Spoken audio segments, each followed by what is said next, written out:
আমি যদি কোনোদিন পথ ভুলে যাই, হাত ছানি দিয়ে কাছে নিও, মমতার বন্ধনে আমায় বেঁধে সব ভুল ক্ষমা করে নিও। আমি যদি কোনোদিন পথ ভুলে যাই, হাত ছানি দিয়ে কাছে নিও, মমতার বন্ধনে আমায় বেঁধে সব ভুল ক্ষমা করে নিও। চিৎকার করে পড়েন আমিন। ঈমানের পথে অবিচল থেকে আমার মরণ যেন হয়। চিৎকার করে পড়েন আমিন। ঈমানের পথে অবিচল থেকে আমার মরণ যেন হয়। তোমারই কাছে মিনতি আমার, তোমারই কাছে মিনতি আমার, মহামহিম দয়াময়। ঈমানের পথে অবিচল থেকে আমার মরণ যেন হয়। পড়েন আমিন। মালিক তুমি জান্নাতে, তোমার কাছে আমার একটি ঘর বানিয়ে দিও,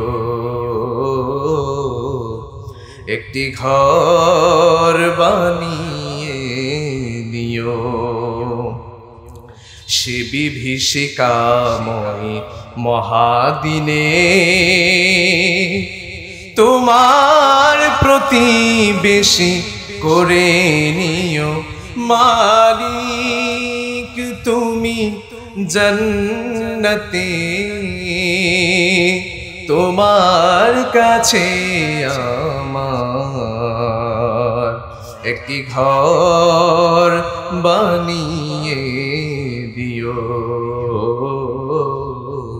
একটি ঘর বানিয়ে দিও।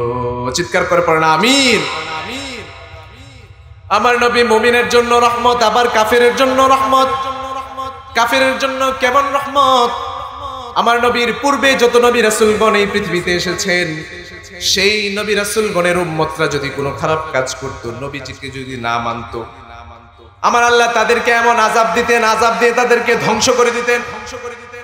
কিন্তু আমার নবীর বদৌলতে, আমার নবীর উম্মতের উপর আল্লাহ পাক আযাব দেন না, আল্লাহ পাক সুযোগ দেন, বারবার সুযোগ দেন, বারবার সুযোগ দেন। আল্লাহ পাক সরাসরি নগদে আমার নবীর উম্মতদেরকে আযাব দেন না। আল্লাহু আকবার। না হলে দেখুন আজকে ফিলিস্তিনের উপর আঘাত আসছে, পুরো পৃথিবীতে মুসলমানদের উপর আঘাত আসছে। ইসরায়েলিরা, আমেরিকানরা আজকে মুসলমানদের উপরে নির্যাতন করছে। আজকে দেখবেন মুসলমান নির্যাতিত হলে তাদের মিডিয়াগুলো চুপ হয়ে যায়, তাদের মানবাধিকার কর্মীগুলো চুপ হয়ে যায়, জাতিসংঘগুলো চুপ হয়ে যায়। দেখবেন আমার দেশের মিডিয়াগুলো চুপ হয়ে যায়, কিন্তু তাদের একজনের যদি একটু ছোট খায়, একটু আচর লাগে, দেখবেন যে পুরো পৃথিবী ফেটে যায়। ঠিক কিনা?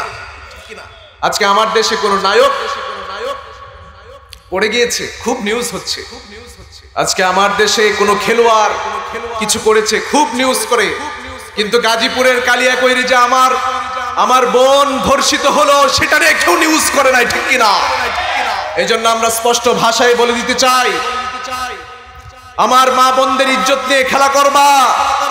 ইসকন নামক এই সন্ত্রাসী সংগঠন এই বাংলাদেশে আমার মা বোনদের উপর অত্যাচার করে চলেছে, প্রেমের ফাঁদে পেলে তাদেরকে ধর্ষণ করে চলেছে। তৌহিদি জনতা আর চুপ থাকতে পারে না। তোমাদের যেই হাত আমার মা বোনদের উপরে লেগেছে, সেই হাতকে ঘুরিয়ে দিবে তৌহিদি জনতা। ঠিক কিনা? মনে আরব সাগর পাড়ি দেব, নাইকো আমার তরি পাখি নই যে উড়ে যাব ডানাতে ভর করি আমার আশায় আছে সম্বলনায় আমার আশায় আছে সম্বলনায় করি কিও পায়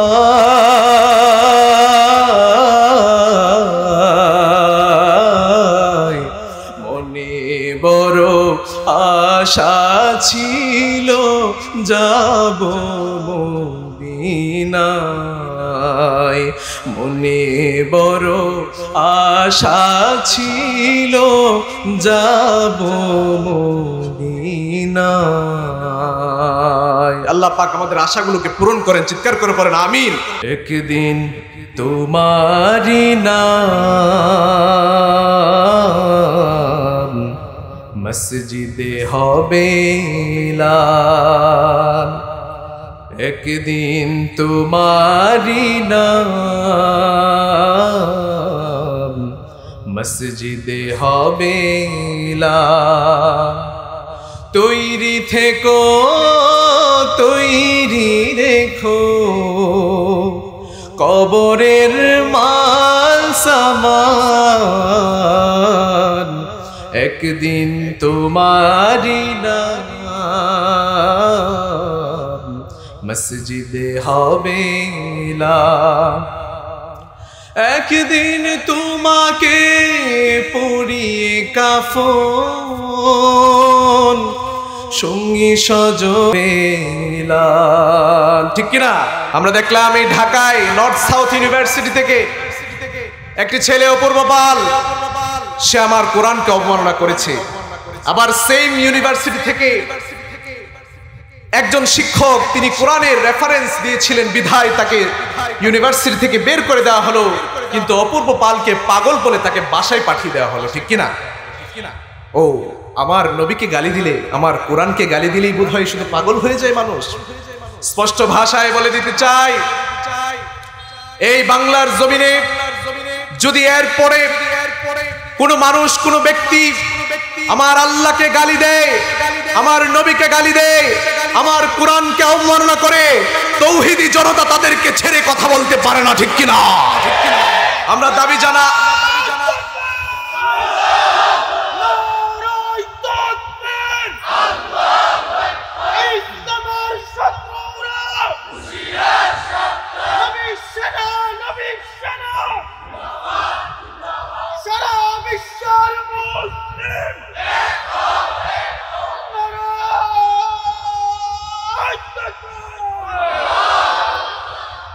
আল্লাহ পাক আমাদের এই উচ্ছ্বাসগুলোকে ইসলামের জন্য দ্বীনের জন্য কবুল করেন, সকলে পড়েন আমিন।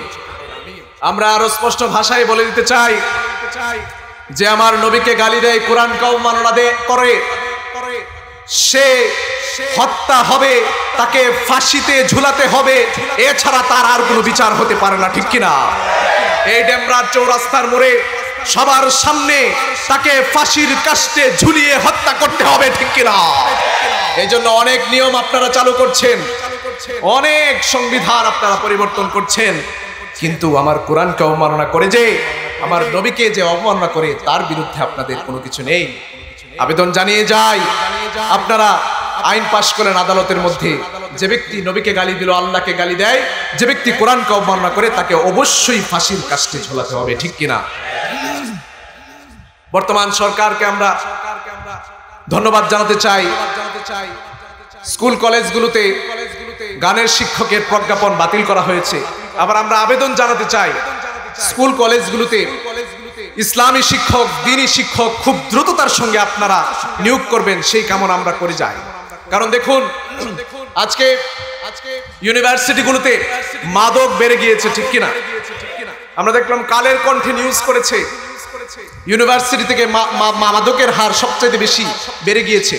আমরা টিএসসির মোড়ে গেলেই সোহরাওয়ার্দী উদ্যানে এটার আশেপাশে গেলেই দেখা যায় মাদক কি পরিমাণ ঠিক কিনা?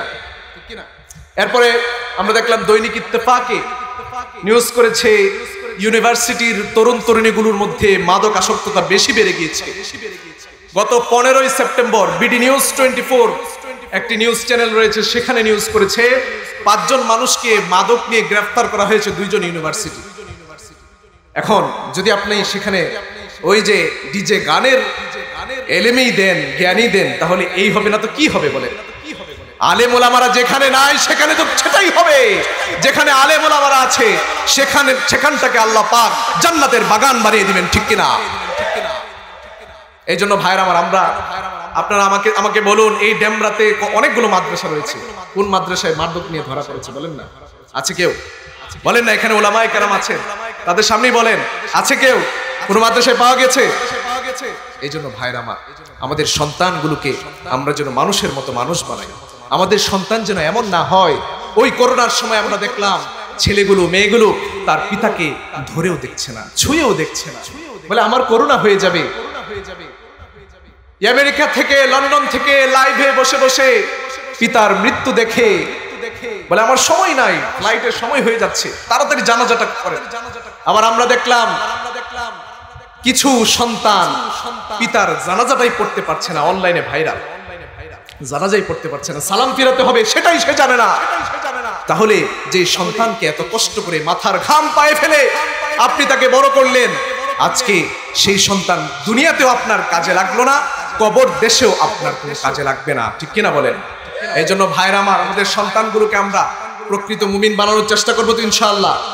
ডাক্তার ইঞ্জিনিয়ার হবে আমার সন্তান, কিন্তু অন্তত পক্ষে ইসলামের প্রাথমিক জ্ঞানটুকু তার ভেতরে আমরা দিব তো ইনশাআল্লাহ। ইনশাআল্লাহ এই ডেমরাতে অনেকগুলো মাদ্রাসা রয়েছে, সেগুলোতে আপনাদের সন্তানকে পাঠিয়ে দিবেন, পারবো না ইনশাআল্লাহ? আল্লাহ পাক আমাদের সকলের সন্তানগুলোকে আল্লাহ পাক যেন নেককার, পরহেজগার, মুত্তাকি বানান। সকল পড়েন আমিন। আলহামদুলিল্লাহ নাহমাদুহু ওয়া নাস্তাঈনুহু ওয়া নাস্তাগফিরুহু ওয়া নু'মিনু বিহি ওয়া নাতাওয়াক্কালু আলাইহি ওয়া নাউযু বিল্লাহি মিন শুরুরি আনফুসিনা ومن سيئات أعمالنا من يهده الله فلا مضل له ومن يضلله فلا هادي له أي فلن تجد له وليا مرشدا ونشهد أن لا إله إلا الله وحده لا شريك له هو الذي لا ضد له ولا ند له لا مثل له ولا مثيل له لا وزير له ولا كفيل له لا شبه له ولا شبيه له لا ولد له ولا والد له وهو الواحد الفرد الصمد الذي لم يلد ولم يولد ولم يكن له كفوا أحد ونشهد أن سيدنا ونبينا وحبيبنا ومولانا محمدا عبد الله ورسوله أرسله بالحق بشيرا ونذيرا وداعيا إلى الله بإذنه وسراجا منيرا أما بعد فقد قال الله تبارك وتعالى في كلامه المجيد وفي فرقانه الحميد أعوذ بالله من الشيطان الرجيم بسم الله الرحمن الرحيم قل إن كنتم تحبون الله الله فاتبعوني يحببكم الله ويغفر لكم ذنوبكم والله غفور رحيم.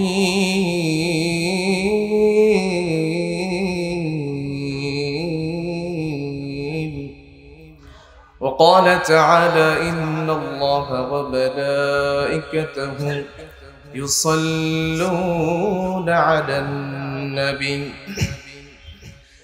يا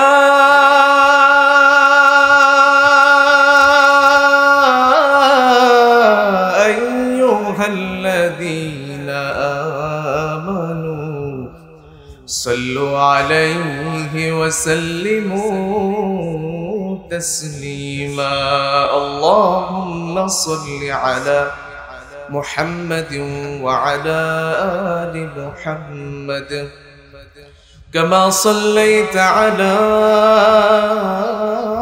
إبراهيم وعلى آل إبراهيم إنك حميد مجيد. اللهم بارك على محمد وعلى آل محمد كما باركت على إبراهيم وعلى آل إبراهيم إنك حميد مجيد. صدق الله العظيم. ডেমরার প্রিয় ভাইয়েরা, কেমন আছেন আপনারা? আলহামদুলিল্লাহ, আমিও ভালো আছি। আমাদেরকে ভালো রাখে কে? আমাদেরকে সুস্থ রাখে কে? আবার আমাদেরকে অসুস্থতা দিয়ে পরীক্ষা করে কে? এই জন্য আমরা যে অবস্থাতেই থাকি না কেন সব সময় একটি বাক্য পড়বো, সেটি হচ্ছে আলহামদুলিল্লাহ। পড়বো তো ইনশাআল্লাহ? কারণ আমাদের এমন অবস্থা হয়ে যায় নাই, আমাদের এত খারাপ অবস্থা হয়নি। আমাদের কোনো মানুষকে যখন জিজ্ঞেস করা হয় ভাই কেমন আছেন, তো ভাই বলেন এই তো আছি, কোন রকম চলছে, বেশি ভালো নয়। কিন্তু দেখা যাবে তার কোনো অসুস্থতা নেই, তার উপরে বোমা হামলা হচ্ছে না। ফিলিস্তিনে আমরা দেখলাম ছোট ছোট বাচ্চাদের উপরে বোমা হচ্ছে, ঠিক কিনা? তারা যদি বলতে পারে আলহামদুলিল্লাহ, আপনি কেন বলতে পারবেন না? তাদের থেকে আপনার অবস্থা বুঝি খুব খারাপ। আজকে সুদানে গত 3-4 দিন যাবত গণহত্যা চলছে, মুসলিম ভাইরাই মুসলিম ভাইদেরকে হত্যা করছে। আজকে আরাকানে আমার মুসলিম ভাইদেরকে হত্যা করেছে এবং প্রতিনিয়ত হত্যা করে চলেছে। আমার সেই ভাইয়েরা যদি সর্ব অবস্থায় মহান রব্বুল আলামিনের দরবারে শুকরিয়া জ্ঞাপন করতে পারে, তাহলে আপনি আমি কেন পারবো না বলেন? তাহলে আমরা সর্বদা প্রশংসা করব কার? সকালবেলা প্রশংসা করব কার? দুপুরবেলা, রাত্রিবেলা, ব্যবসা করবার সময়, চাকরি করবার সময়, সর্ব অবস্থায় প্রশংসা করতে হবে একজনের, চিৎকার করে বলতে হবে তিনি কে? এই জন্য আমরা যখন পথ ভুলে যাই, আমরা যখন সরল পথে চলতে গিয়ে মাঝে মধ্যে শয়তানের প্ররোচনায় পড়ে আমরা যখন হুচট খাই, আমরা যখন পা পিছলে পড়ে যাই, তখন আমাদেরকে পথ দেখায় একজন, চিৎকার করে বলতে হবে তিনি কে? এই জন্য ভাইরা আমার, আমরা যখন পথ হারিয়ে যাই, আমরা যখন পথ ভুলে যাই, তখন আমাদেরকে পথ দেখায় একজন, তিনি কে? এই জন্য আমরা প্রতি নামাজের মধ্যে পড়ি ইহদিনাস সিরাতাল মুস্তাকিম। আমরা নামাজের মধ্যে রব্বুল আলামিনকে বলি, ও Allah, guide us to the straight path. Allah, তুমি আমাকে সরল পথের পথিক বানাও। সব সময় বলি, ঠিক কি না? একবার পেয়ারা নবী খেজুর গাছের একটি ডাল নিয়ে মরুভূমির সোজাসুজি ভাবে একটি দাগ দিয়ে বললেন, হাদা সিরাতুল মুস্তাকিম। আবার ডান দিকে দাগ দিলেন, বাঁ দিকে দাগ দিয়ে বললেন, হাদিহি সুবুলুশ শাইতান। সোজা দাগ দিয়ে বললেন, এটা হচ্ছে সিরাতুল মুস্তাকিমের পথ। সিরাতুল মুস্তাকিমের পথ হচ্ছে সোজা পথ, আর এদিকে ওদিকে যেই পথগুলো দেখতে পাচ্ছ সেগুলো হচ্ছে শয়তানের পথ। মাহফিলে আসতে যাচ্ছ, হঠাৎ করে তোমাকে আরেক ভাই ডাকে, মাহফিলে যাইস না, কনসার্টের মধ্যে আয়, ঠিক কিনা? ভালো কাজে যাইস না, খারাপ কাজে আয়, মদ জুয়া এসবের আড্ডার মধ্যে আয়, ঠিক কিনা? কিন্তু আল্লাহ পাক আমাদেরকে সমস্ত সমস্যাবলী থেকে উদ্ধার করে বড় নিয়ামতপূর্ণ একটি জায়গায় আমাদেরকে বসার তৌফিক দান করেছেন। সেজন্য রব্বুল আলামিনের প্রশংসা করার দরকার আছে না নাই বলেন? আসুন আমরা আমাদের হৃদয়টাকে উজাড় করে দিয়ে আমাদের অন্তরের অন্তঃস্থল থেকে আমরা সেই মহান রবের প্রতি শুকরিয়া জ্ঞাপন করছি। আমরা সবাই কালিমাতুল শুকর পড়ছি, সকলেই জুড়ে সুরে একবার পড়ি আলহামদুলিল্লাহ। দুরুদ ও সালাম বর্ষিত হোক মহাবিশ্বের মহামানব, যাকে সৃষ্টি করা না হলে পৃথিবী, এই দুনিয়া, আমি, আপনি, আমার পিতা, আমরা কেউ সৃষ্টি হতাম না। আমাদের পেয়ার নবী, আমাদের ভালোবাসা যার জন্য অনেক বেশি, আমরা যার জন্য আমাদের জীবনটুকু কুরবান করে দিতে পারি, আমাদের পেয়ার নবী মুহাম্মদুর রাসূলুল্লাহ সাল্লাল্লাহু আলাইহি ওয়াসাল্লামের উপর। সম্মানিত উপস্থিতি, আজকে ডেমরা ইমাম উলামা ঐক্য পরিষদের 15তম 3 দিন ব্যাপী বার্ষিক তাফসীরুল কুরআন মাহফিলের সম্মানিত সভাপতি, সম্মানিত উলামায়ে কেরাম, দূর দূরান্ত থেকে আগত আমার প্রিয় ভাইয়েরা, পর্দার আড়ালে বসে থাকা এবং আলোচনা শ্রবণ করতে থাকা আমার প্রিয় মা ও বোনেরা, আমরা সেই দুপুর থেকেই আমরা আলোচনা শুনছি। আল্লাহ পাক আমাদেরকে এই মাহফিলের মাধ্যমে আল্লাহ যেন কাল কিয়ামতের ময়দানে আমাদেরকে মাফ করে দেয়, সকলে পড়েন আমিন। এই মাহফিলগুলো যেন আমাদের নাজাতের উসিলা হয়, সকলে পড়েন আমিন।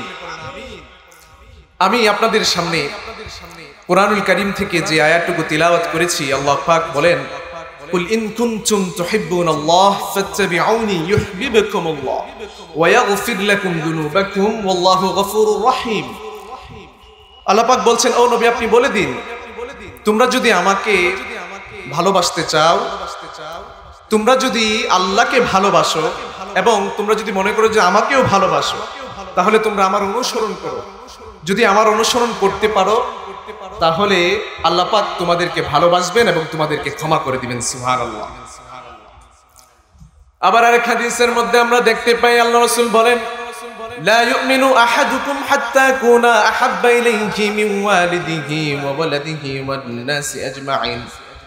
প্যারা নবী বলেন, কোন মানুষ ততক্ষণ পর্যন্ত মুমিন হতে পারে না যতক্ষণ না পর্যন্ত তার সন্তান, তার পিতামাতা, আত্মীয়স্বজন, তার স্ত্রী, তার পরিবার, পৃথিবীতে সমস্ত কিছু যা রয়েছে সবকিছু থেকে যতক্ষণ পর্যন্ত সে ব্যক্তিটি আমাকে ভালো না বাসে ততক্ষণ পর্যন্ত সে মুমিন হতে পারে না। এই জন্য আমরা মুমিন হতে চাই। কে কে মুমিন হতে চান হাত তুলে দেখান। আল্লাহ পাক আমাদেরকে প্রকৃত ঈমানদার হিসেবে কবুল করেন, সকলে পড়েন আমিন।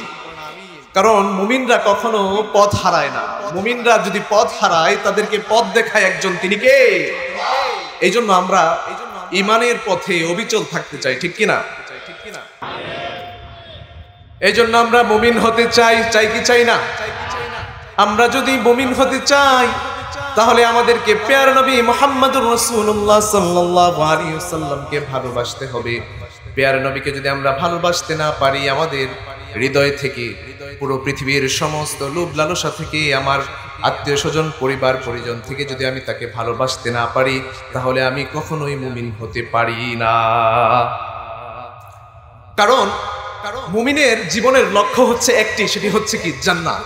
কি বলেন? মুমিনের লক্ষ্য জান্নাত।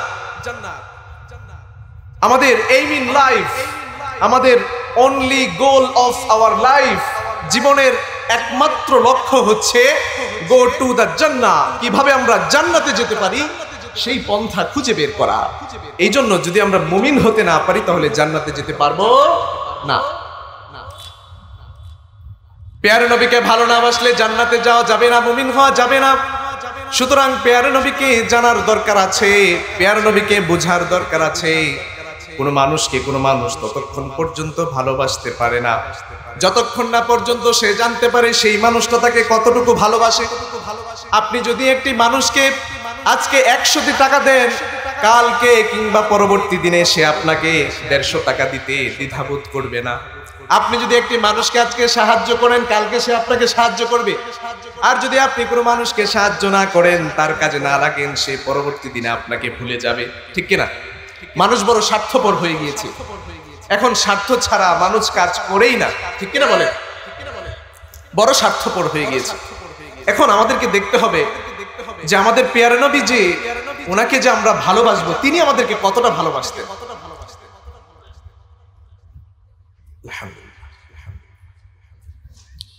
প্যারা নবী আমাদেরকে কতটা ভালোবাসতেন সেটি জানার পূর্বে আমাদেরকে জানতে হবে প্যারা নবীকে আল্লাহ পাক কেন পৃথিবীতে পাঠিয়েছেন। আল্লাহ পাক কুরআনুল কারীমের মধ্যে আয়াত করে আল্লাহ পাক আমাদেরকে জানিয়ে দিচ্ছেন, ওয়ামা আরসালনাকা ইল্লা রাহমাতাল লিল আলামিন।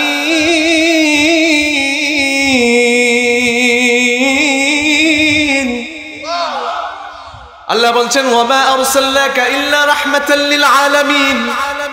ও পৃথিবীবাসী, তোমরা জেনে রাখো, শুধুমাত্র মানব জাতির জন্য নয়, শুধুমাত্র দানব গোষ্ঠীর জন্য নয়, শুধুমাত্র জিন জাতির জন্য নয়, শুধুমাত্র ফেরেশতা কুলের জন্য নয়, শুধুমাত্র যারা আসমানের মধ্যে উড়ে বেড়ায় পাখিগুলোর জন্য নয়, শুধুমাত্র যারা পানির মধ্যে আছে তাদের জন্য নয়, শুধুমাত্র যারা বনে জঙ্গলে আছে তাদের জন্য নয়, পুরো পৃথিবীবাসীর জন্য আমার আল্লাহ আমার নবীকে রহমত হিসেবে পাঠিয়েছেন। সুবহানাল্লাহ। ইমাম তবারি বলেন, কেমন রহমত? আমার নবী মুমিনের জন্য রহমত, আবার কাফিরের জন্য রহমত।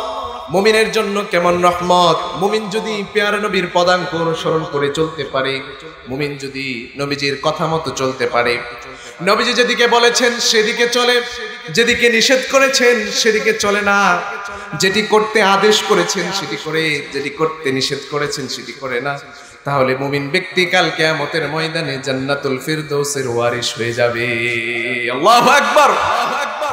এখন আপনি যদি আপনার দল যেদিকে আপনি সেদিকে, ইসলাম যেই দিকে আপনি নাই, আপনার দল যেদিকে আপনি সেদিকে গেলেন, তাহলে আপনি মুমিন হতে পারবেন কি? জান্নাতে যেতে পারবেন? জান্নাতে যাওয়ার ইচ্ছা আছে কার কার? একটু হাত তুলে দেখান না। মাশাআল্লাহ, আল্লাহ পাক কবুল করেন, সকলে পড়েন আমিন। যদি ইচ্ছাটুকু আপনার সত্যি থেকে থাকে, তাহলে নবীজিকে ভালোবাসতে হবে। শুধু ভালোবাসলেই হবে না, নবীজিকে ভালোবাসার নামে জিলাপি খেলেই হবে না, 12ই রবিউল আউয়ালে বিরিয়ানি খেলেই হবে না, নিজের জীবন থেকে বেশি নবীজিকে ভালোবাসতে হবে। প্রয়োজনে শাহাদাতের তামান্না নিয়ে জিহাদের ময়দানে ঝাঁপিয়ে পড়তে হবে, ঠিক কিনা? এই জন্য ভাইরা আমার, আমাদের জীবনের লক্ষ্য হচ্ছে জান্নাত। কি বলেন? জান্নাত। আল্লাহ পাক, ও আল্লাহ, তুমি আমাদেরকে তোমার পাশে একটি জান্নাত দিও, সকলে পড়েন আমিন। আল্লাহ গো, তোমার পাশে আমি যেন থাকতে পারি জান্নাতে, আমাকে কবুল করে নাও, সকলে পড়েন আমিন। এই জন্য ভাইরা আমার, আমার নবী সবার জন্য রহমত ছিলেন ঠিকই, কিন্তু কাফেররা যখন দূর থেকে আমার নবীকে দেখতো, তাদের বুকের মধ্যে আগুন জ্বলে যেত, ঠিক কিনা? কারণ তারা সেভাবেই ভয় পেত। আমার নবী যেমন মুমিনদের জন্য রহমত, আবার শত্রুদের জন্য, কাফেরদের জন্য মুমিন বড় কঠিন। দূর থেকে রাসূলের চেহারা দেখেই তাদের বুকের মধ্যে আগুন জ্বলে উঠত। এখনো অনেকের আগুন জ্বলে ওঠে নারায়ে তাকবীরের ধ্বনিতে, ঠিক কিনা? আসেন আবার একটু আগুন জ্বলাই আমরা, নারায়ে তাকবীর, নারায়ে তাকবীর। আল্লাহ পাক আমাদের এই উচ্ছ্বাসগুলোকে কবুল আর মঞ্জুর করেন, সকলে পড়েন আমিন। প্রিয় ভাইরা, নবীজি কাফেরদের জন্য রহমত, কাফেরদের জন্য কেমন রহমত একটি ঘটনা থেকে আমরা জানতে পারি। মক্কা বিজয়ের সময় কোনো রক্তপাতবিহীন আল্লাহর রাসূল যখন মক্কা বিজয় করলেন, মক্কার মধ্যে প্রবেশ করলেন, যখন মক্কাবাসীরা মনে করতে লাগলো এত কষ্ট দিলাম, এত কিছু করলাম, আজকে বুঝি তিনি আমাদের উপরে প্রতিশোধ গ্রহণ করেন। যখন রাস্তা দিয়ে হেঁটে যেতেন তিনি, তাকে পাগল বলে গালি দেওয়া হতো, ঠিক কিনা? যখন তিনি রাস্তা দিয়ে হেঁটে যেতেন, তাকে গণক বলে গালি দেওয়া হতো, তাকে জাদুকর বলে গালি দেওয়া হতো, পাগল বলে গালি দেওয়া হতো। আমার নবী যখন নামাজের মধ্যে দাঁড়াতেন, ওই কাফেরের দলেরা আমার নবীর ঘাড়ের মধ্যে এসে উটের নাড়ি ভুঁড়িগুলো ছেড়ে যেত। আমার নবী যখন নামাজের মধ্যে দাঁড়াতেন, গলা চেপে ধরে মেরে ফেলতে চাইতো, এত কষ্ট দিল, এত কষ্ট দিল। আজকে বুঝি পেয়ার নবী আমাদের উপরে প্রতিশোধ গ্রহণ করেন, তারা চিন্তায় পড়ে গেল। কিন্তু আমার নবী তোর দয়ার নবী, মায়ার নবী, আমার নবী তো রাহমাতাল লিল আলামিন। আমার নবী বলে উঠলেন, ও মক্কাবাসীরা, তোমাদের আজকে কোনো টেনশন নাই। যেরকম ভাবে হযরতে ইউসুফ আলাইহিস সালাম তাদের ভাইদেরকে maaf করে দিয়েছিলেন, আল্লাহ পাক কোরআনের মধ্যে বলে দিয়েছেন, قال لا تثريب عليكم اليوم يغفر الله لكم وهو أرحم الراحمين।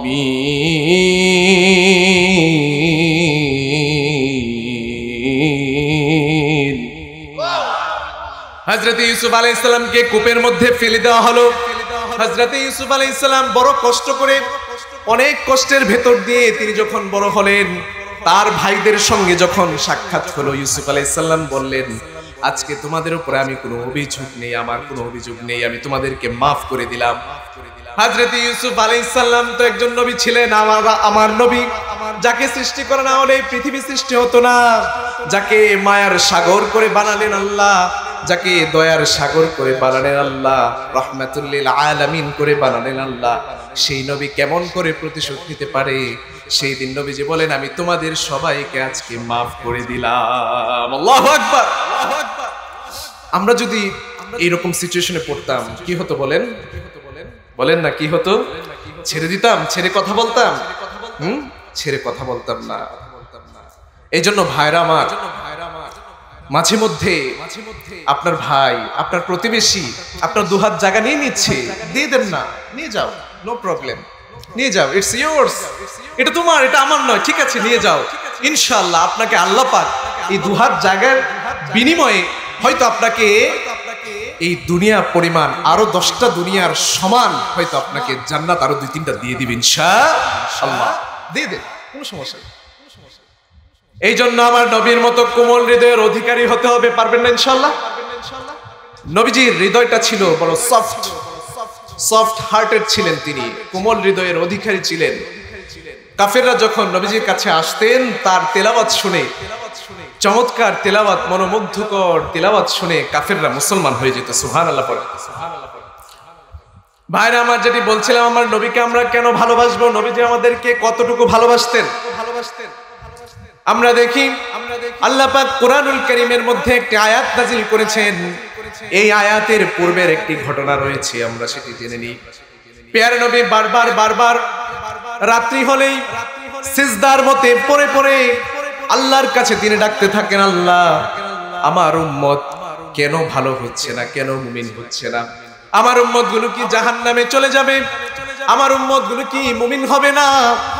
আল্লাহর কাছে তিনি কাতর কণ্ঠে ফরিয়াদ করতে করতে তিনি কাঁদতে থাকতেন। অবস্থা এমন হতো যে তার চোখের নিচে কালি পড়ে যেত। সিজদায় থাকা অবস্থায় পাগুলো কষ্টে, এত বেশি কষ্ট পায়ের মধ্যে হতো, ব্যথা কাতর হয়ে যেত, তবুও নবীজি সিজদা থেকে মাথা তুলতেন না। আল্লাহ পাক বললেন কোরআনুল কারীমের মধ্যে, فَلَعَلَّكَ بَاخِعٌ نَفْسَكَ عَلَى آثَارِهِمْ إِن لَّمْ يُؤْمِنُوا بِهَذَا الْحَدِيثِ أَسَفًا। ও প্রিয় নবী, আপনি কি কাঁদতে কাঁদতে শেষ হয়ে যাবেন?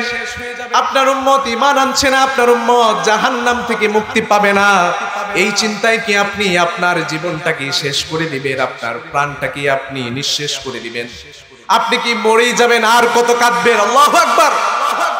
এরপর নবী কাঁদে, উম্মতি উম্মতি উম্মতি। আমার নবী কাঁদতে থাকে, সিজদা থেকে মাথা উঠান না। সেই নবীকে ভালোবাসার দরকার আছে না নাই বলেন? ভালোবাসতে রাজি আছি সেই নবীকে? কে কে ভালোবাসতে রাজি আছে? হাত তুলে দেখান। আল্লাহ পাক আমাদেরকে পেয়ার নবীর সাচ্চা, আমাদের পেয়ার যেন আমাদের হৃদয়ের মধ্যে থাকে নবীজির। আল্লাহ কবুল করেন, সকলে করেন আমিন। আমাদের জন্য কেমন রহমত ছিলেন, আমাদের জন্য কতটুকু চিন্তা করতেন। নবীজি একবার কোরআনুল কারীমের একটি আয়াত তেলাওয়াত করতে লাগলেন।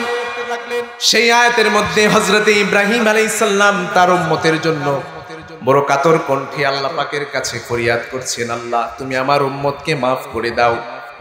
রাব্বি ইন্নাহুন্না আদলালনা কাসীরাম মিনান নাস ফামান তাবি'আনি ফাইন্নাহু মিন্নি ومن عصاني فإنك غفور رحيم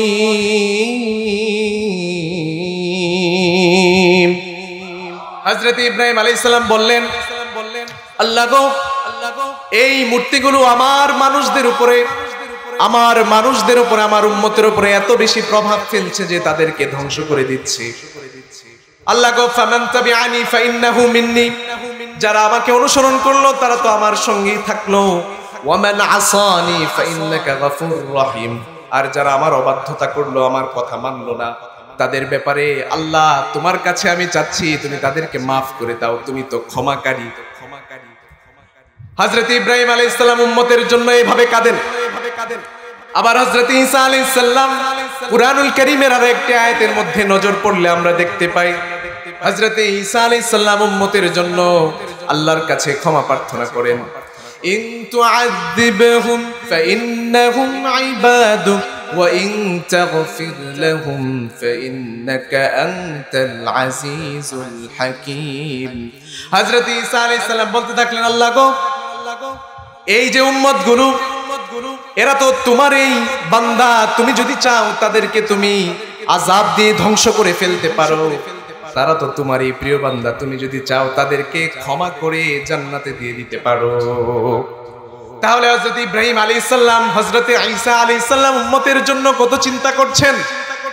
মুসলিম শরীফের এই হাদিসটার মধ্যে আল্লাহর রাসূল লেখা আছে, আল্লাহর রাসূলের পরে এই দুটি আয়াত পড়ার পরে আল্লাহর রাসূল কাঁদতে থাকলেন, সিজদার মধ্যে পড়ে পড়ে উম্মতি উম্মতি বলতে লাগলেন, উম্মতি উম্মতি উম্মতি ফাবাকা। তিনি উম্মতি উম্মতি বলতে বলতে তিনি ছোট বাচ্চাদের মতো কাঁদতে লাগলেন, কেঁদে কেঁদে আল্লাহর কাছে উম্মতের জন্য দোয়া করতে লাগলেন। এদিকে আল্লাহ পাক তার এই অবস্থা দেখে হযরত জিবরাইল আলাইহিস সালামকে প্যারা নবীর কাছে প্রেরণ করে বললেন, যাও যাও আমার নবী কি বলতে চায় তুমি শুনে আসো।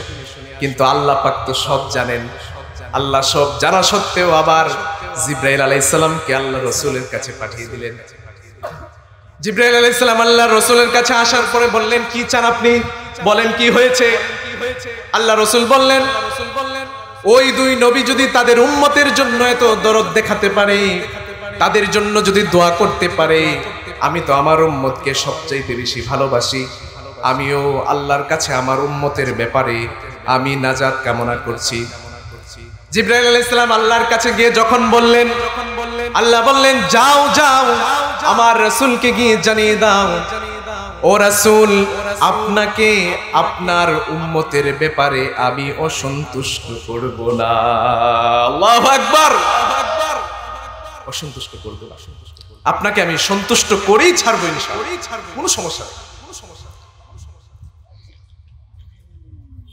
তাহলে দেখুন আপনার জন্য এই পৃথিবীতে আপনার পিতামাতাও বোধহয় এতটুকু কাঁদেননি, এতটুকু কষ্ট বোধহয় আপনার পিতামাতাও করেননি, নবীজি করেছেন। নবীজিকে ভালোবাসার দরকার আছে না বলেন? এখন ভালোবাসা কিভাবে প্রকাশ করবেন? নবীজিকে অনুসরণ করার মাধ্যমে। কিভাবে? অনুসরণ করার মাধ্যমে। এখন আমরা দেখুন নবীজিকে কতটাই বা জানি আর জানার চেষ্টাটাই কতটুকু করি।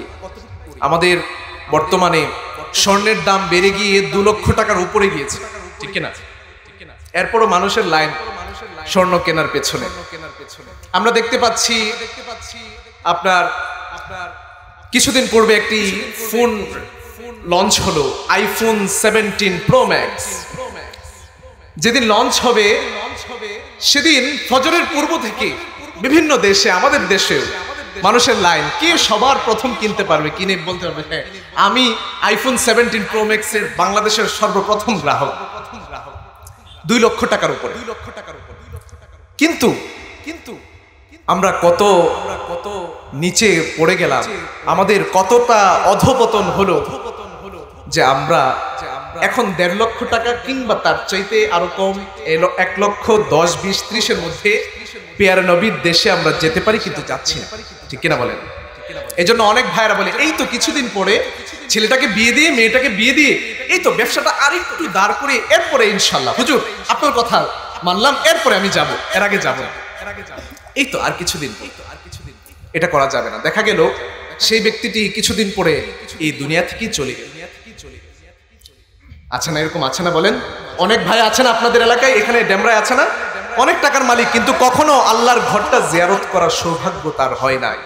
ভাইরা আমার, আপনাদের কাছে আকুল আবেদন জানিয়ে যাই, যাদের টাকা আছে এখনই নিয়ত করে ফেলি ইনশাআল্লাহ আল্লাহর ঘর জিয়ারত করব, নবীর কবরটা জিয়ারত করব। কে কে রাজি আছেন ইনশাআল্লাহ? যাবেন যাবেন, কথা দিচ্ছেন যাবেন ইনশাআল্লাহ। আল্লাহ পাক আমাদেরকে এই বছরই আল্লাহ পাক আল্লাহর ঘরে যাওয়ার তৌফিক দান করেন। সকলে পড়েন আমিন। মনে আশা আছে না? মদিনায় যাওয়ার আশা আছে না? আপনি যখন সিরাতের পাতাগুলো উল্টাতে থাকবেন, আপনি যখন সিরাতের ভেতরে প্রবেশ করবেন, আবার আপনি যখন মদিনার রাস্তাগুলোতে হেঁটে যাবেন, আপনার মনে হবে এই বুঝি এখান দিয়ে রাসূল হেঁটে যেতেন, এখান থেকেই বুঝি রাসূল সাল্লাল্লাহু আলাইহি ওয়াসাল্লাম হাদিস শিক্ষা দিতেন, এই উহুদের পাহাড়ের তলদেশেই বোধহয় নবীজি এত কষ্ট করেছেন, এখানেই বোধহয় সবকিছু হয়েছিল। আহা, কি একটি অনুভূতি! আমার আব্বা আজকে উপস্থিত আছেন পিছনে। একবার আব্বা একটি ঘটনা বলেছিলেন, একজন বলেছেন হুজুর চলেন চীনে ঘুরে আসি, চীন দেশ থেকে ঘুরে আসি। তো আমি আব্বাকে জিজ্ঞেস করলাম আপনি না করলেন কেন? না করে দিয়েছে। আব্বা বললেন যে চীনে গিয়ে কি হবে, আমার যদি সুযোগ হয় বারবার আল্লাহর ঘরে যাব, চীন দেশ দেখে আমার কি হবে? আল্লাহর ঘরে যাওয়ার যেই মজা, যে শান্তি, যে প্রশান্তি, সেটি পৃথিবীর আর কোথাও গিয়ে পাওয়া যায় না, সেটি কাশ্মীর হোক সুইজারল্যান্ডই হোক, ঠিক কিনা বলেন? এই জন্য মনের আশা আছে না ইনশাল্লাহ? ইনশাল্লাহ আল্লাহ পাক আমাদের কবুল করেন। সকলে পড়েন আমিন। ভাইরা আমার, বলছিলাম আমার প্যারে নবীকে ভালোবাসতে হবে। আমার প্যারে নবী আরেকটি হাদিসের মধ্যে জানিয়ে দেন, ও উম্মতেরা, তোমাদের মধ্যে আর আমার মধ্যে সম্পর্ক হচ্ছে ওই ব্যক্তির মতো, যেই ব্যক্তি একটি গর্ত খুঁড়েছে, সেই গর্তের মধ্যে আগুন জ্বালিয়ে দিয়েছে এবং সে ব্যক্তিটি দেখতে পেল অনেক ফড়িং, অনেক পঙ্গপাল সেই গর্তের মধ্যে পড়ছে। আমার নবী বলেন ওই ব্যক্তিটি যেমন ওই পঙ্গপালগুলোকে, ওই ফড়িংগুলোকে, পোকামাকড়গুলোকে যেমন করে সে বাঁচাতে চেষ্টা করে যে আহা তোরা এই আগুনের মধ্যে পড়িস না, যেমন করে তিনি বাঁচাতে চেষ্টা করেন, আমি নবী বলে দিচ্ছি আমি তোমাদেরকে তোমাদের কোমর ধরে ধরে জাহান্নাম থেকে বাঁচানোর চেষ্টা করছি। আল্লাহু আকবার। কোমর ধরার মানে হচ্ছে, আপনি দেখবেন ওই যে খেলাধুলা করে না, ওই খেলাধুলার মধ্যে দেখবেন কুস্তি খেলে, কোমরের মধ্যে ধরলে সবচেয়ে বেশি শক্তিশালী ভাবে ধরা যায়। তাহলে বোঝা গেল নবীজি কোমরের কথা বলে এটি বোঝাতে চেয়েছেন যে আমি তোমাদেরকে শক্তভাবে ধরেছি যেন তোমরা জাহান্নামে পতিত না হও। আল্লাহু আকবার। কিন্তু এরপরও কিছু মানুষ জাহান্নামের মধ্যে পড়ে যায়, ঠিক কিনা? কিছু মানুষ এরপরও জাহান্নামের মধ্যে পতিত হয়ে যায়, আমি নবী তাদেরকে উদ্ধার করতে পারি না। এই জন্য আমাদের নবীকে ভালোবাসার দরকার আছে না নাই বলেন? এরপরে একটি হাদিসের মধ্যে প্যারা নবী সাল্লাল্লাহু আলাইহি ওয়াসাল্লাম আমাদের প্রতি যে কত দরদটা তিনি বড় চমৎকার ভাবে বুঝিয়েছেন। দেখুন, আমাদের নবী সাল্লাল্লাহু আলাইহি ওয়াসাল্লাম আমাদেরকে জাহান্নামের আগুন থেকে বাঁচাতে চান কোরআন এবং হাদিসের মাধ্যমে। আমরা যদি কোরআন ও হাদিস আঁকড়ে ধরতে পারি, আমরা যদি কোরআন এবং হাদিস ওয়ালাদের সঙ্গে সম্পর্ক রাখতে পারি, ইনশাআল্লাহ কাল কিয়ামতের ময়দানে আমরা হাসতে হাসতে জান্নাতে যাব ইনশাআল্লাহ। এই জন্য ভাইরা আমার, আমরা দেখতে পাচ্ছি মাঝে মধ্যে আবার কিছু ভাই কোরআন মানে হাদিস মানে, আবার হাদিস মানে কোরআন মানে না। কিছুদিন পূর্বে এক শিল্পী বলল যে আমি কোরআন মানি, হাদিস মানি না। কেন? যে কোরআনে সরাসরি গানের কথা এটি হারাম, এটি সরাসরি বলা হয় নাই, এই জন্য সে কোরআন মানে, হাদিস মানে না। হাদিসে সরাসরি বলা হয়েছে। সুবিধাবাদী জিন্দাবাদ, যেদিকে বৃষ্টি সেদিকে ছাতা। কিছু মানুষদেরকে দেখবেন যেই দল ক্ষমতায় ওই দলে সে, ঠিক কিনা? এই জন্য ভাইরা আমার, আমরা দেখতে পাচ্ছি মাঝে মধ্যে আমার দেশে কোরআন অবমাননা হয় কি হয় না? ভাইরা আমার, আমার নবী আমাদেরকে কেমন ভালোবাসতেন বুখারী শরীফের এক হাদিস থেকে আমরা জানতে পারি। প্যারা নবী বলেন, কোন পরিবারের কোনো মেইন মানুষ যেই স্বামী মৃত্যুবরণ করলো তার স্ত্রীকে রেখে, তার সন্তানকে রেখে, এবং সে কিছু সম্পদ তার জন্য রেখে গেল, যদি তার কোনো ঋণ না থাকে তাহলে সেই ব্যক্তির যে সম্পদগুলো রয়েছে সেই সম্পদগুলোর ওয়ারিশ তার পরিবার হয়ে যাবে। আর যদি কোনো ব্যক্তি এমন সে মারা গেল কিন্তু তার স্ত্রী সন্তান রয়েছে, আবার তার ঋণের বোঝাও রয়েছে, সে ঋণ পরিশোধ করে যেতে পারে নাই, তার স্ত্রী সন্তানগুলো না খেয়ে মরছে, খেতে পারছে না। কান খুলে শুনে রাখুন, এরপরে নবীজি কি বলেছেন? যদি এমন কোনো ব্যক্তি থাকে যার দায়িত্ব কেউ নিতে পারছে না, যার স্ত্রী সন্তানগুলো পরিবারগুলো না খেয়ে মরছে, ঋণগুলো পরিশোধ করতে পারছে না, আমি নবী জানিয়ে দিলাম সেই ব্যক্তির পরিবারের দায়িত্ব আমি নবী নিজে নিয়ে নিলাম। সেই ঋণগুলো আমি নবী নিজে পরিশোধ করব। আল্লাহু আকবার। এই হাদিসটি আমাদের বাংলাদেশের এবং পৃথিবীর সমস্ত নেতাদের ঘরে, তাদের মোবাইলে, পকেটে এই হাদিসটি আপনার স্ক্রিনে দিয়ে দেওয়া উচিত। আজকে আমাদের নেতারা কি করে?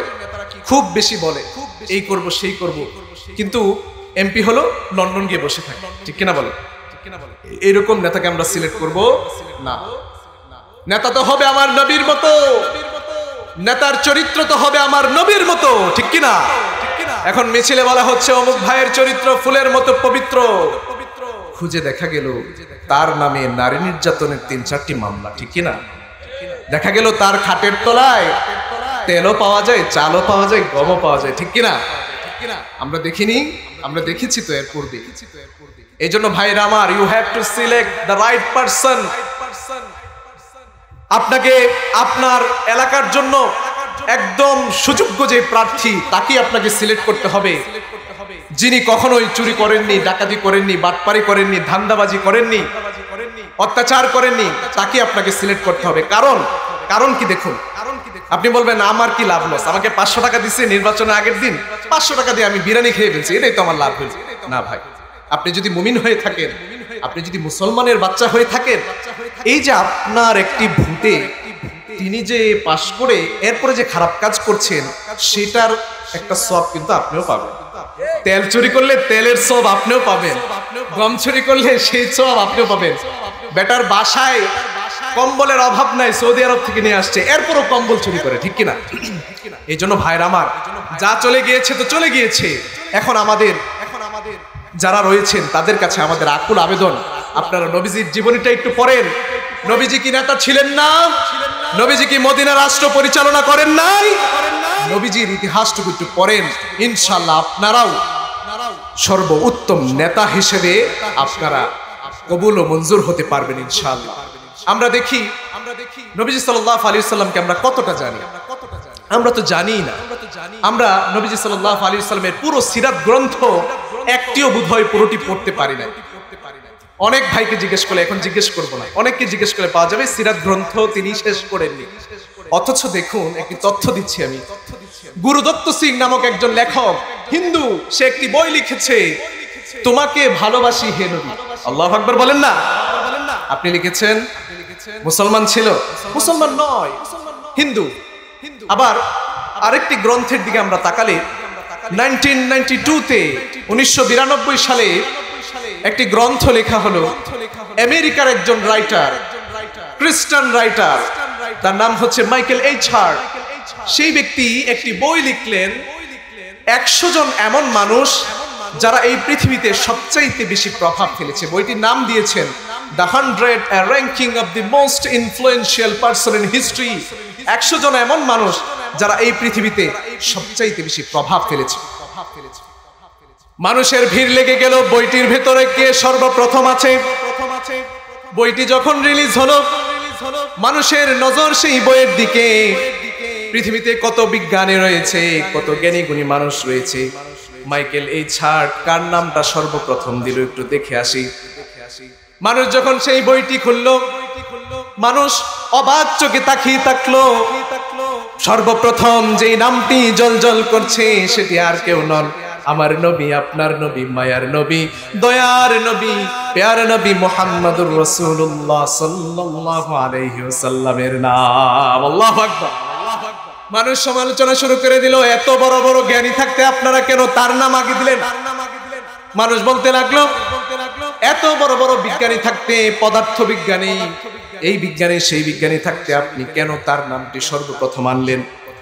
মাইকেল এইচ হার্ট পরে বললেন, he was the only man in history who was supremely successful on both the religious and the secular level. তিনি বললেন, তিনি হচ্ছেন একমাত্র ব্যক্তি এই পৃথিবীতে যিনি শুধুমাত্র ধর্মীয় ক্ষেত্রে নামাজ পড়ো, রোজা রাখো, ইবাদত করো এই ক্ষেত্রে তিনি প্রভাব ফেলেননি, বরং জাগতিক ক্ষেত্রে তিনি সবচাইতে বেশি প্রভাব ফেলেছেন। সুবহানাল্লাহ বলেন।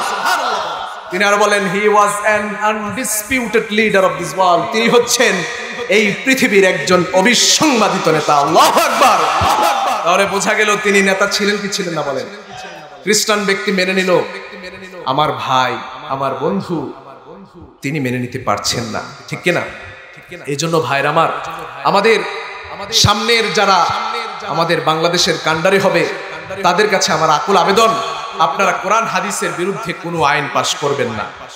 আপনারা কোরআনের পক্ষে থাকবেন, নবীর পক্ষে থাকবেন, আল্লাহর পক্ষে থাকবেন, এটি আমাদের কামনা। কারণ আমি যদি নবীকে ভালোবাসতে না পারি, নবীজির অনুসরণ যদি আমি করতে না পারি, তাহলে আমি জান্নাতে যেতে পারবো না। কারণ ভাইরা আমার, আমাদেরকে একদিন মরতে হবে। মরতে হবে কিনা বলেন?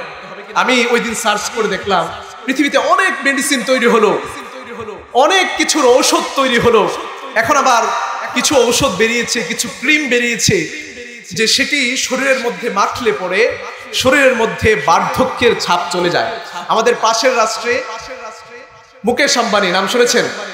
এই ভদ্রলোকের স্ত্রী, সে এরকম একটি গ্লাস অফ ওয়াটার, একটি পানির গ্লাস সে কিনেছে, বোতল কিনেছে, সেটির দাম পড়েছে $60,000, যেটি বাংলাদেশে 73 কিংবা 74 লক্ষ টাকা।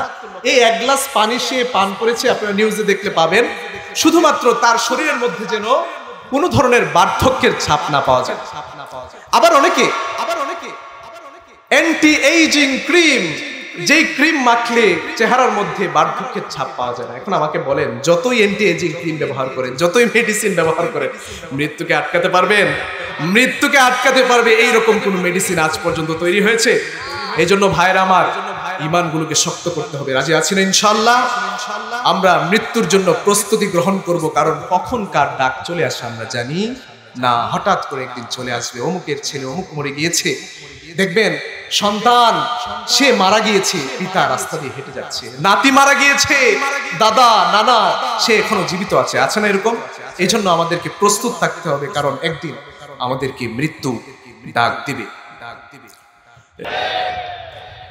এই জন্য ভাইরা আমার, মৃত্যু আমাদের সামনে, আমরা জানি না 1 সেকেন্ড পরে আমার মৃত্যু হবে কিনা, আমরা জানি না আজকে আমি বেঁচে থাকবো কিনা, আগামীকাল আমি বেঁচে থাকবো কিনা, আমরা জানি না।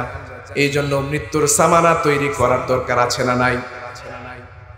এই জন্য ভাইরা আমার, আমাদেরকে মুমিন হতে হবে, কারণ মুমিনের সবচাইতে কাছের মানুষ হচ্ছে পেয়ারা নবী সাল্লাল্লাহু আলাইহি ওয়াসাল্লাম। পেয়ারা নবী বলেন, মা মিন মুমিনিন ইল্লা ওয়া আনা আউলান নাস বিহি ফিদ দুনিয়া ওয়াল আখিরাহ। ও মুমিনরা, তোমরা জেনে রাখো, এই দুনিয়া এবং আখিরাতের মধ্যে মুমিনের জন্য, মুমিনের কাছে আমি নবী ছাড়া আর কেউ বেশি আপন নয়। আরেক হাদিসের মধ্যে পেয়ারা নবী বললেন, তোমরা আমার সন্তানের মতো, আমি তোমাদের পিতার মতো। পিতা যেমন করে সন্তানকে ভালোবাসে, আমি নবী তোমাদেরকে তোমাদের পিতা থেকেও বেশি ভালোবাসে। আল্লাহু আকবার।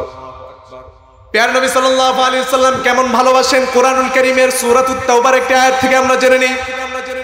আল্লাহ বলছেন, لقد جاءكم رسول من أنفسكم عزيز عليه ما عنتم حريص عليكم بالمؤمنين رؤوف رحيم।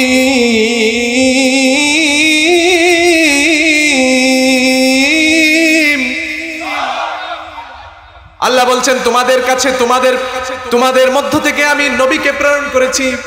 তোমাকে এমন করে আঘাত করলে তুমি যেমন করে ব্যথা পাও, তুমি অল্প আঘাতে যেমন করে ব্যথা পাও, তোমার এই আঘাত তোমার নবী সহ্য করতে পারে না, তোমার এই কষ্ট তোমার নবীর জন্য বড়ই পীড়াদায়ক। আল্লাহু আকবার। আপনি একটু কষ্ট পাবেন, প্রিয় নবী এই কষ্টটি সহ্য করতে পারে না। তাহলে আপনি যদি জাহান্নামে যান, তাহলে নবীজি বলেন আমাকে, এত কষ্ট করে গেলেন, এত চিন্তা করে গেলেন আমাদের জন্য, আপনাদের জন্য, তিনি কতটা কষ্ট পাবেন বলেন না। তাহলে বোঝা গেল নবীজি সাল্লাল্লাহু আলাইহি ওয়াসাল্লামকে ভালোবাসতে হবে, প্রয়োজনে তার জন্য জীবনটুকু দিতে হবে। পারবো না ইনশাআল্লাহ? যদি আমার পিতাও, আমার মাতাও, আমার সবচাইতে কাছের ব্যক্তি, আমার নেতা, সেও যদি আমার নবীর বিরুদ্ধে যায়, বোঝা গেল আমি তার সঙ্গে থাকতে পারি না। এই জন্য ভাইরা আমার, সবসময় জিহাদের জন্য প্রস্তুত থাকা চাই, ঠিক কিনা? কারণ কোন ব্যক্তির মধ্যে যদি জিহাদের তামান্নাটুকু না থাকে, সে ব্যক্তি কখনো মুমিন হতে পারে না। হযরত ওমর রাদিয়াল্লাহু তাআলা আনহু বলতেন, ও আল্লাহ, তুমি আমাকে জিহাদের ময়দানে মৃত্যু দাও, আর তোমার নবীর শহরে আমার মৃত্যু দাও। দেখুন আজকে হযরত ওমর রাদিয়াল্লাহু তাআলা আনহুর সেই দোয়াটি কবুল হয়েছে। তিনি নবীজির পাশে শুয়ে আছেন, নবীজির পাশে আবু বকর, এরপরে ওমর রাদিয়াল্লাহু তাআলা আনহু শুয়ে আছেন। এই জন্য ভাইরা আমার, কোন মানুষ যদি সে জিহাদের তামান্না তার মনের ভেতরে না থাকে, সে মুমিন হতে পারে না, জিহাদ করতে পারলো বা না পারলো। কারণ আমাদের দেশে তো এখন জিহাদের অবস্থা দেখা যাচ্ছে না, অদূর ভবিষ্যতে কবে হবে আমরা বুঝতে পারছি না। কিন্তু যদি জিহাদের পরিস্থিতি তৈরি হয়, তাহলে জিহাদের জন্য কে কে প্রস্তুত আছেন হাত তুলে দেখান। আল্লাহ পাক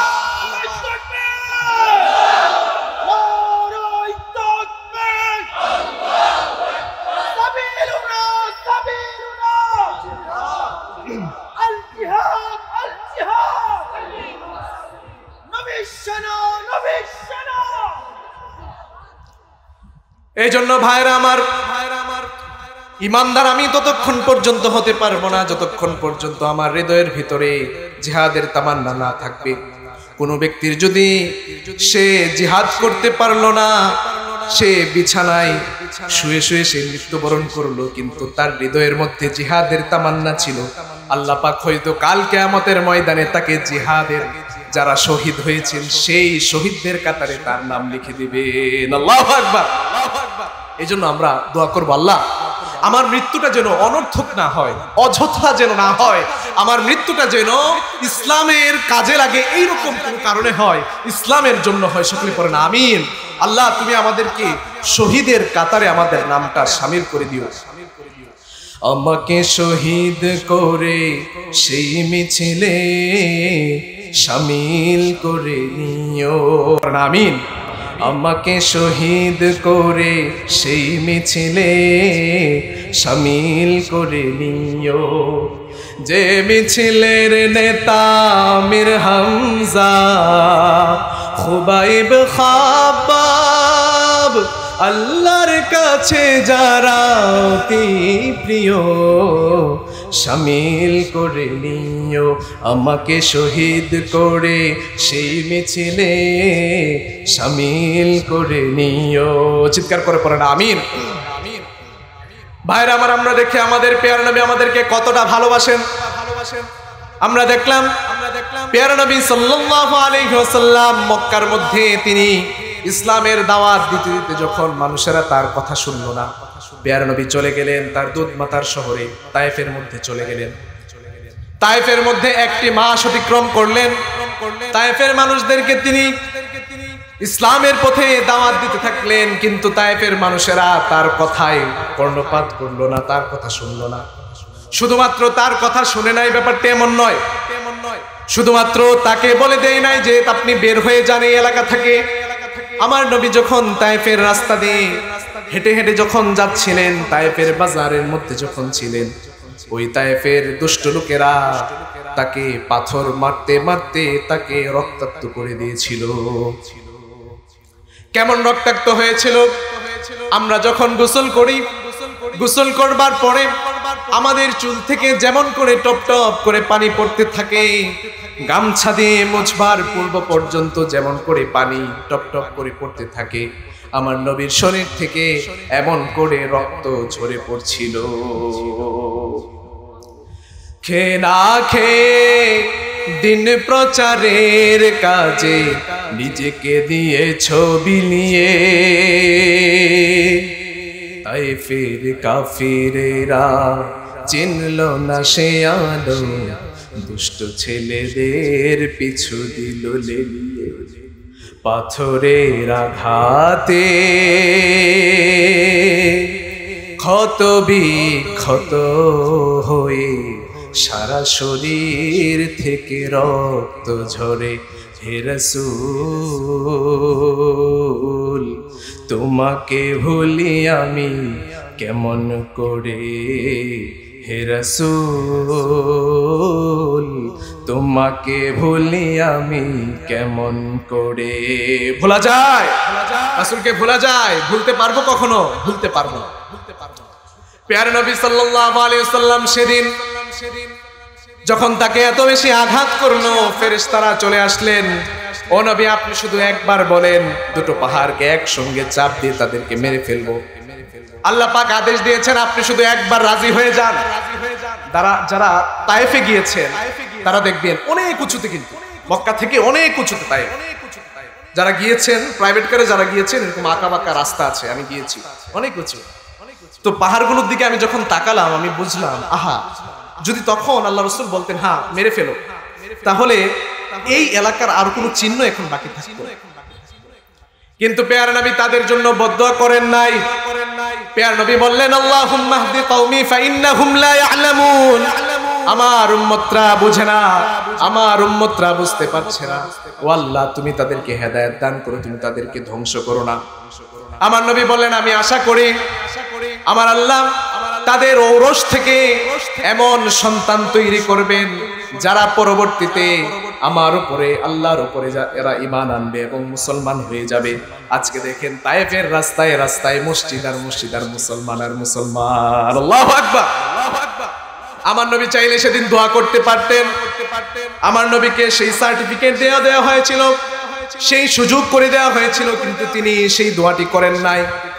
পৃথিবীতে যত নবী রাসূলগণ এসেছেন, প্রত্যেক নবী রাসূলগণের জন্য একটি দোয়া আল্লাহ পাক দিয়ে দিয়েছিলেন, লিকুল্লি নাবিয়্যিন দাওয়া মুস্তাজাবা। এমন একটি দোয়া, যে দোয়াটি করা মাত্রই আল্লাহ পাক কবুল করে দেন। আমার নবীর জন্য আল্লাহ পাক সেই দোয়াটির সুযোগ আল্লাহ পাক রেখে দিয়েছিলেন, কিন্তু আমার নবী সেই দোয়াটি করেন নাই। নবী বলেন, ওয়া ইন্নী আখতাবিউ দাওয়াতি শাফাআতান লি উম্মতি ইয়াউমাল কিয়ামা। আমি সেই দোয়াটি করব না এখন। আমার উম্মত যখন সবচাইতে বড় অসহায় অবস্থায় থাকবে, কঠিন সময় যখন সে পার করবে, আল্লাহ পাক কুরআনুল কারীমের মধ্যে কিয়ামতের সেই অবস্থা সম্পর্কে জানিয়ে দেন, ইয়াউমা ইয়াফিরুল মারউ মিন আখিহি ওয়া উম্মিহি ওয়া আবিহি ওয়া সাহিবাতিহি ওয়া বানিহি। কিয়ামতের ময়দান বড় বিভীষিকাময় ময়দান হবে। মানুষেরা এদিকে ওদিকে ছুটতে থাকবে। কারো পিতা ওই সন্তানকে চিনতে পারবে না, সন্তান পিতাকে চিনতে পারে না, ভাই ভাইকে চেনে না, বোন বোনকে চেনে না, মা তার সন্তানকে চিনে না, পরিবার পরিজন তাদেরকে চিনে না। ওই কঠিন বিভীষিকাময় সময়ে যখন আমার উম্মত পতিত হবে, আমি রাসূল বলে দিলাম, আমি সেই দিন আমার উম্মতকে শাফায়াতের মাধ্যমে তাদেরকে জাহান্নাম থেকে মুক্তি দিয়ে জান্নাতে নিয়ে যাব। আল্লাহু আকবার, আল্লাহু আকবার। কতটা ভালোবাসে, কতটা ভালোবাসে, কতটা ভালো। কাঁদতে থাকবেন।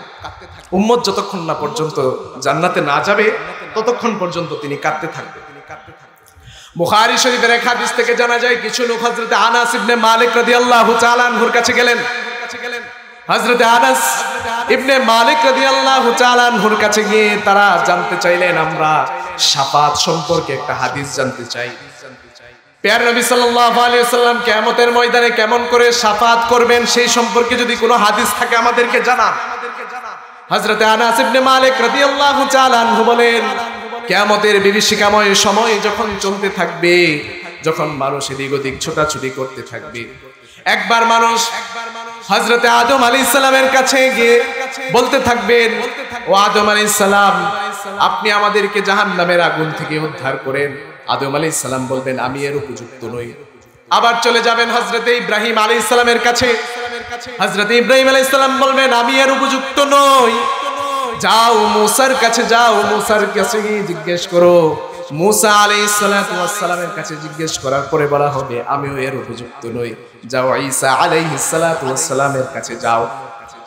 হযরত ঈসা আলাইহিস সালামের কাছে যখন যাবেন তারা, তখন হযরত ঈসা আলাইহিস সালাম বলবেন, আজকে যদি কোনো মানুষ তোমাদেরকে এই জাহান্নামের আগুন থেকে রক্ষা করতে পারে, তিনি আর কেউ নন, হযরতে মুহাম্মাদুর রাসূলুল্লাহ সাল্লাল্লাহু আলাইহি ওয়াসাল্লামই আজকে তোমাদেরকে উদ্ধার করতে পারে।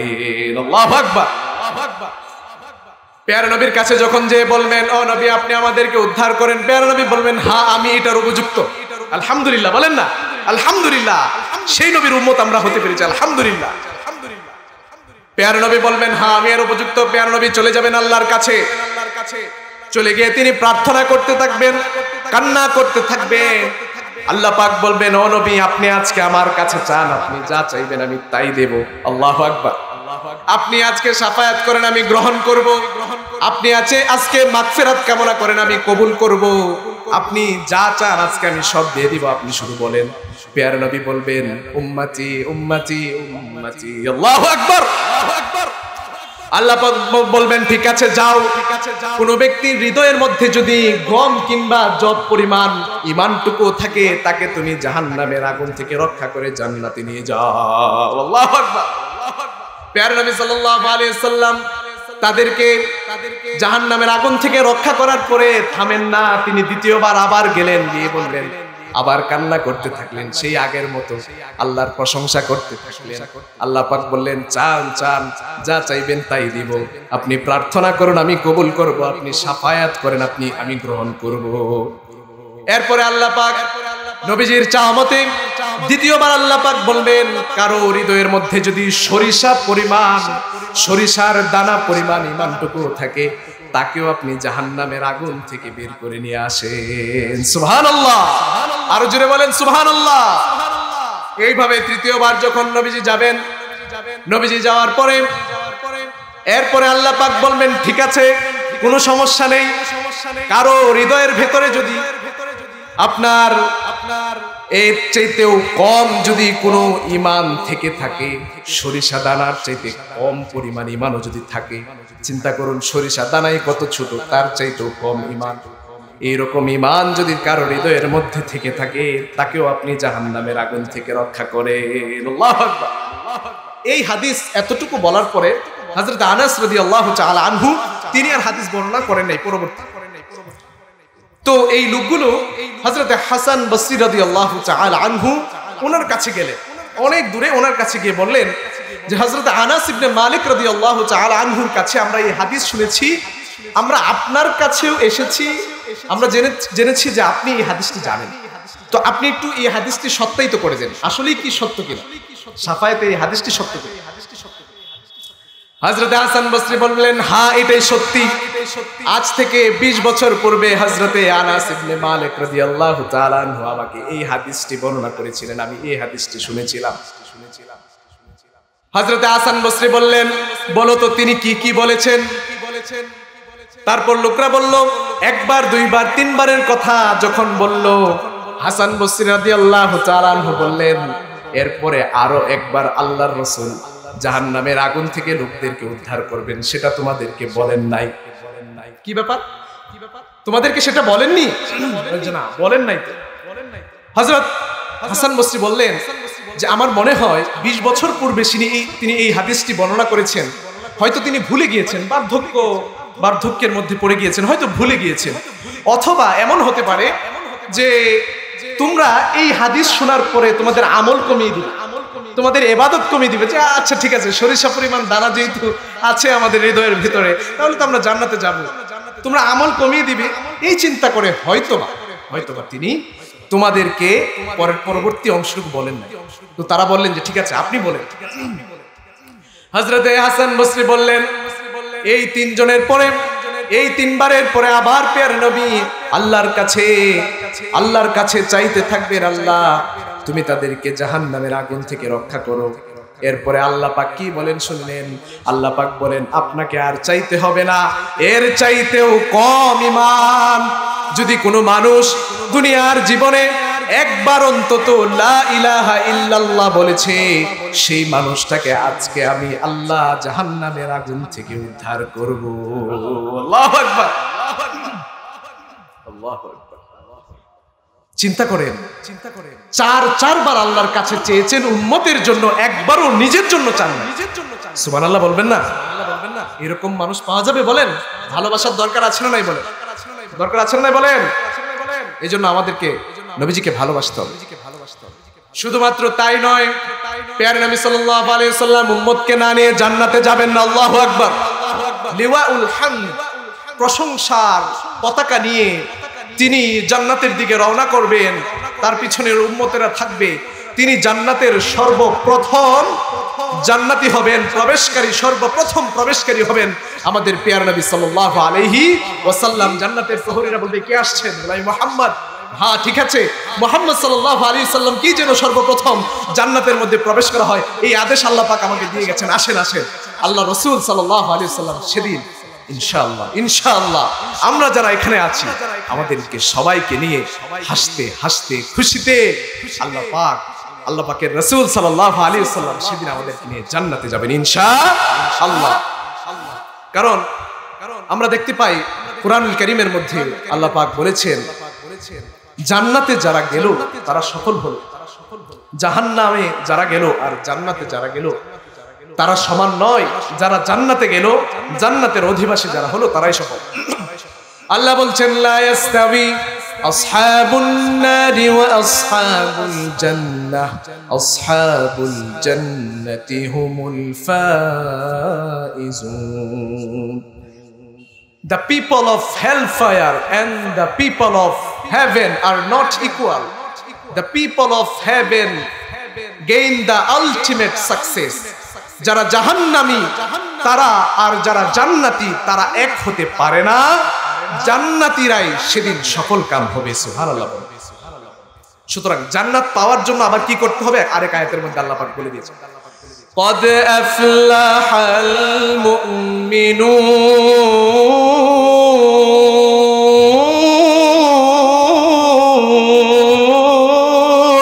আল্লাহু আকবার। আল্লাহ রাব্বুল আলামিন বললেন, যারা মুমিন হলো তারা সফল কাম হলো।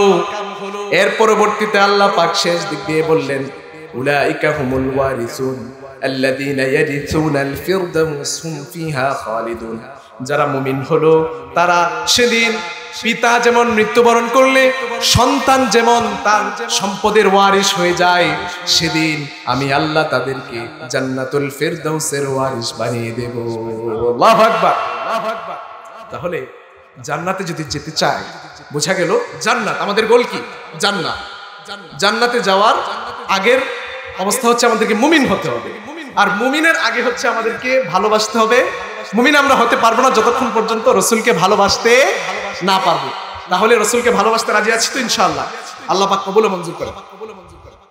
আমরা জান্নাতে কেমন করে যাব, আমি একটু একটা দোয়ার কথা বলে যাই। সাইয়্যিদুল ইস্তিগফার একটি দোয়া আছে, এখন বললে মনে রাখতে পারবেন না, বাসায় গিয়ে বা হুজুরদের কাছে, উলামায়ে কেরামের কাছ থেকে জেনে নেবেন বা অনলাইনে সার্চ করে নেবেন। সাইয়্যিদুল ইস্তিগফার কেউ যদি সকাল সন্ধ্যা পড়ে প্রতিদিন, সে নিশ্চিতভাবে জান্নাতে হবে ইনশাআল্লাহ। সুবহানাল্লাহ। আরেকটা আমলের কথা বলি, কবরের চিন্তা আমাদের সবার আছে না নাই বলে?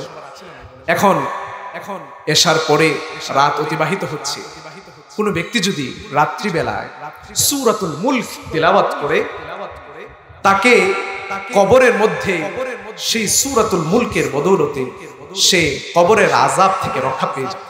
মানিআতুম মিন আযাবিল কবর, কবরের আযাব থেকে সে রক্ষা পেয়ে যাবে।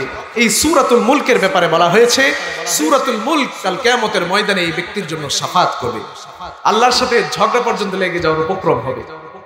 এই সূরাতুল মুলক পড়তে রাজি আছি না? খুব বেশি না, মুখস্থ করতে পারবো না ইনশাআল্লাহ। আল্লাহ পাক কবুল করেন।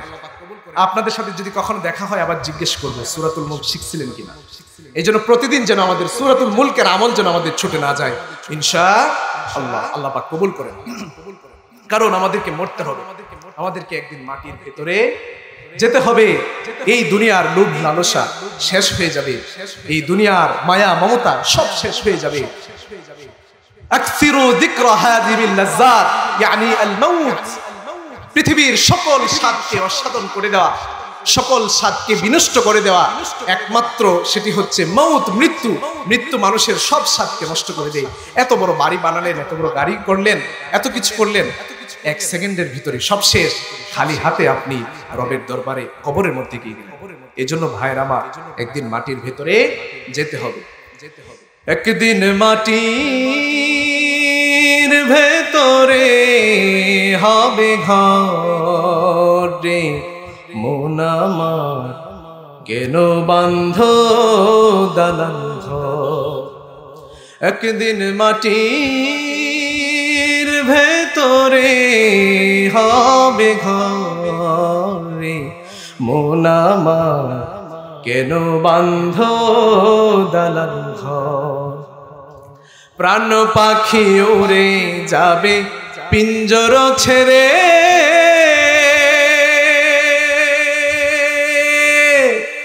ধরা ধাম সবই রবে তুমি যাবে চলে। প্রাণ পাখি উড়ে যাবে পিঞ্জর ছেড়ে, ধরা ধাম সবই রবে তুমি যাবে চলে। বন্ধু বান্ধব যত আছে তারা শত শত, সবই হবে তোমার পরে, মন আমার কেন বান্ধ দালান ঘর। একদিন মাটির ভেতরে হবে ঘরে, মন আমার কেন বান্ধ দালান ঘর। ঠিক কিনা? এজন্য ভাইরা আমার, এর মানে এই নয় যে আমরা বাসাবাড়ি করবো না, করবো, অর্থবিত্ত কামাই করব না, এর মানে এই নয়, করতে হবে। কারণ অর্থ যদি কারো ভেতরে না থাকে, সে যাকাতের মতো বড় একটি আমল কিভাবে করবে? সে সাদাকার মতো এত বড় একটি আমল কিভাবে করবে? ঠিক না? এজন্য অর্থ যেন আমি অনর্থক কাজে ব্যয় না করি, অর্থ যেন আমাকে নামাজ থেকে বিরত না রাখে, সেই অর্থের মধ্যে কোনো সমস্যা নেই। যেই অর্থ আমাকে নামাজ থেকে বিরত থাকে, সেই অর্থের প্রয়োজন নেই। তাহলে আমরা বুঝলাম, আমরা যদি জান্নাতে যেতে চাই, আমাদের একমাত্র জীবনের গোল কি বলেন? জান্নাত। আমরা যদি জান্নাতে যেতে চাই, আমাদেরকে মুমিন হতে হবে। কি হতে হবে? মুমিন হতে হবে। আর যদি আমরা মুমিন হতে চাই, তাহলে আমাদেরকে প্যারা নবী সাল্লাল্লাহু আলাইহি সাল্লামকে ভালোবাসতে হবে। আর যদি আমরা প্যারা নবী সাল্লাল্লাহু আলাইহি সাল্লামকে ভালোবাসি, তাহলে সেই ভালোবাসা প্রকাশ করতে হবে ইতাআতের মাধ্যমে, অনুসরণের মাধ্যমে। আর যদি আমরা অনুসরণ করতে পারি, আল্লাহ বলেছেন আমি তোমাদেরকে ভালোবাসবো। সুবহানাল্লাহ বলেন। এই জন্য আমরা বুঝলাম তো, যুগসূত্রটা বুঝতে পেরেছি তো। এই জন্য ভাইরা আমার, যে ব্যক্তি নবীজির একটি সুন্নত জিন্দা করলো, নবীজি বললেন সে কেমন যেন আমাকে ভালোবাসলো। মান আহইয়া সুন্নতি ফাকাদ আহাব্বানি ওয়া মান আহাব্বানি কানা মাই ফিল জান্নাত। যে ভালোবাসলো সে কাল কিয়ামতের ময়দানে আমার সঙ্গে একসঙ্গে জান্নাতে যাবে। হ্যাঁ, আল মারউ মা মান আহাব্বা, হাদিসের মধ্যে বলেছেন যে যাকে ভালোবাসে তার সঙ্গে তার কি হবে? কিয়ামত হবে, একসঙ্গে সে তার সঙ্গে জান্নাতে যাবে। আল্লাহ পাক আমাদেরকে আমাদের প্রিয় নবীর সঙ্গে একসঙ্গে জান্নাতে যাওয়ার তৌফিক দান করেন। সকলে পড়েন আমিন। আমরা সকলে একটু হাতটা তুলি। আজকে যে আলোচনাগুলো করলাম, আল্লাহ যেন এই আলোচনার উপর আমাদেরকে পরিচালিত করেন, যেন আমল করার তৌফিক দান করেন। সকলে পড়েন আমিন। আরেকটি ওয়াদা করে যাচ্ছি আপনাদের কাছে, দেখুন মৃত্যু যখন হবেই, তাহলে আজ থেকে আর নামাজ ছাড়বো না। নামাজ ছাড়বো না, আজ থেকে রোজা ছাড়বো না। প্রিয় নবী সাল্লাল্লাহু আলাইহি সাল্লামকে সর্বদাই ভালোবাসবো। আজ থেকে হারাম খাবো না, আজ থেকে হালালের পিছু ছুটবো ইনশাআল্লাহ। আল্লাহ পাক আমাদেরকে কবুল ও মঞ্জুর করেন। যে আলোচনাগুলো করলাম, আল্লাহ পাক সর্বপ্রথম আমাকে এবং আপনাদেরকে আল্লাহ পাক যেন আমল করার তৌফিক দান করেন। সকলে পড়েন আমিন। ওয়া আখিরু দাওয়ানা আনিল হামদুলিল্লাহি রাব্বিল আলামিন। আসসালামু আলাইকুম ওয়া রাহমাতুল্লাহি ওয়া বারাকাতুহু। Presents by Kuakata media centre. হক্কানি আলেমদের নিত্য নতুন ভিডিও পেতে আমাদের চ্যানেলটি সাবস্ক্রাইব করুন। কুয়াকাটা মিডিয়া সেন্টার, ইসলামিক বিনোদনের বিশ্বস্ত সঙ্গী।